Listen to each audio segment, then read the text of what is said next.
Now, when it comes to using technology in the classroom, we should not be just looking at ways to substitute what we can always do on paper. Yes, the technology might allow us to do things slightly quicker, but our focus should be always on what can the technology add to a task that can't be done on paper? How can it sort of redefine and transform what we could do before?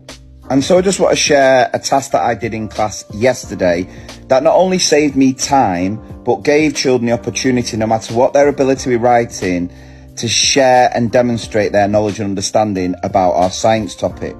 And when you work in an education system that's obsessed with essential and sticky knowledge, what I found is when children do get the opportunity to create content, to demonstrate their learning creatively through technology, when they have a spare minute, they love nothing more than watching back what they made last week, last term, last year, reinforcing all of that learning, which I don't always see them do with worksheets. So here's the lesson we did yesterday. We're starting our topic on digestive system. The children took a selfie of themselves, then put this little PNG file over the top to show all the different elements. They could then label it, which is something they can do on paper, but what they can't do on paper is with each label, they can go and add a voice recording.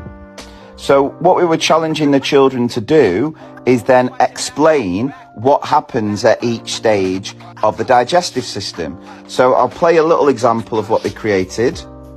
The digestive system starts in your mouth, where you use your teeth to chew your food into small pieces. Your mouth also makes saliva, which is special liquid that helps to break down your food and makes it easier to swallow. Now, not only did it take a fraction of the time to create that the children created it. I didn't have to do any sort of photocopying or printing. It's the fact that the children are able to demonstrate what they know in a more accessible way, and we'll have access to that all the way through the rest of this topic, next term, next year, and constantly reinforce that learning. And I will argue to the death that technology, when it's used creatively and purposefully, can transform learning in lots of different ways, make learning more empowering and accessible for our pupils. And that's something that I'm constantly trying to share on all of the training that I do and through my website. So if you are after more creative ways in which you can use technology to really transform teaching and learning across the curriculum, do head over to my website, mrpict.com, where you'll see endless step-by-step tutorial videos just like that you can use right across the curriculum to make your life easier and support our children with their learning.